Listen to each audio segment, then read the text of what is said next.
Yeah, so this is a quick inspection for the job done by at Suite 207 4312 139 Avenue. As you can see, there are still some painting work, touch up, so on and so forth there.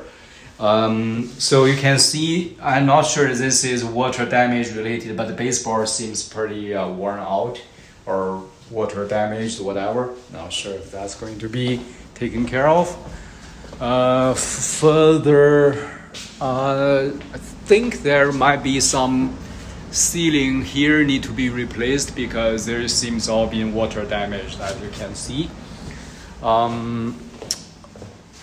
Further down here, the top is not done anything yet. They just have drywall put back. The exhaust fan was obviously water damaged, can't use, need to be replaced.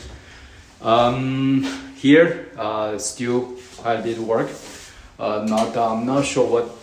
Yeah, it looks like they are trying to do some baseboard. I'm not sure. This is pretty. Yeah, I understand. This is standard stuff, so we may do something after.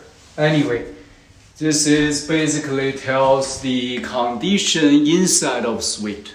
Okay, so other than that, it should be good. Thank you.